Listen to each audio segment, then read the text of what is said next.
मनोज मस्ताना। एसो के होली बरियारी खेलैबो लाल पियर रंग चोली में लगैबो एसो के होली बरियारी खेलैबो चल देबो न तोरा मन मौजी गे चल देबो न तोरा मन मौजी गे भले होली में हो तो परेशानी गे बाकी रंग तो चढ़ जवानी गे भले होली में हो तो परेशानी गे बाकी रंग तो चढ़ल जवानी गे।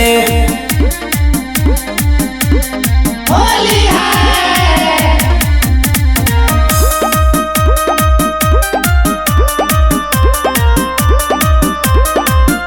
और जहाँ मर्जी तहाँ रंगवा डालबोगे तोहर डाल नहीं गलत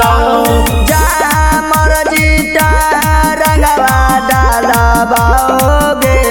तोहर डाल नहीं गलत और गलिया गुलाब लेके मैसा बाऊगे गलिया गुलाल लेके मैं सवाऊंगे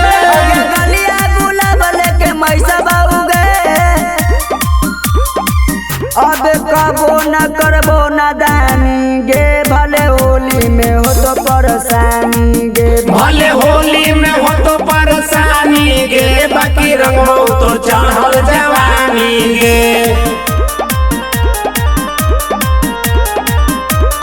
होली है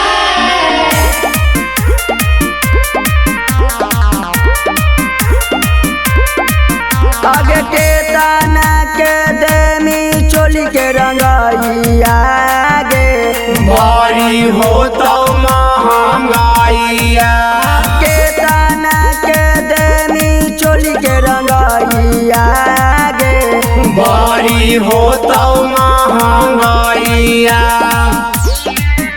आगे बढ़न रंग के तबैया गे आगे बढ़ल नरेंद्र के तबहिया गे आगे बढ़न रंग के तबैया गे